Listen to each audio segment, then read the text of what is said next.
ہر سال طلب فرما مجھ کو، ہر سال وہ شہر دکھا مجھ کو، ہر سال وہ شہر دکھا مجھ کو، ہر سال کروں میں طواف حرم، اللہ کرم اللہ۔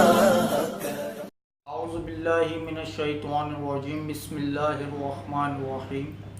جیسے کہ آپ حضرات کو معلوم ہے کہ اعتکاف کے مسائل چل رہے تھے، تو آج ہم آپ کی بارگاہ میں عرض کریں گے کہ کن صورتوں میں معتکف مسجد سے باہر جا سکتا ہے۔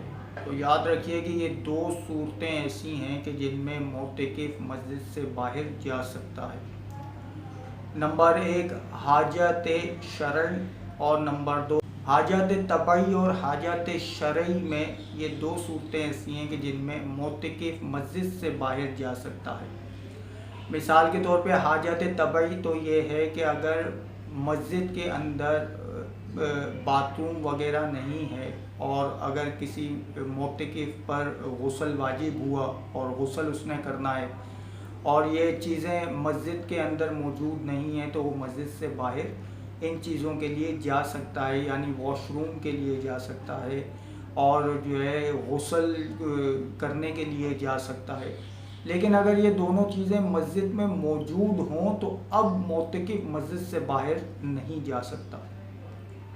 یاد رکھیے صرف اسی صورت میں ہے کہ مسجد میں یہ چیزیں پرووائڈ نہ ہوں، مسجد میں یہ سہولیات موجود نہ ہوں، تو اس صورت میں وہ حاجت طبعی کے لیے وہ مسجد سے باہر جا سکتا ہے، ورنہ اگر یہ چیزیں مسجد میں موجود ہیں تو وہ مسجد سے اب باہر نہیں جا سکتا۔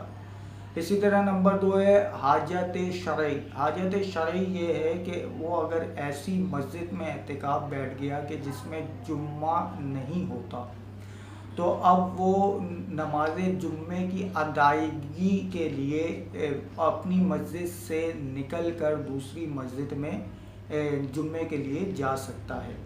تو اگر ایسی مسجد میں وہ اعتکاف بیٹھا ہے کہ جس میں جمعہ ہوتا ہے، تو اب اسے باہر نکلنے کی ضرورت نہیں، کیونکہ جمعہ آلریڈی اسی مسجد میں ہوگا۔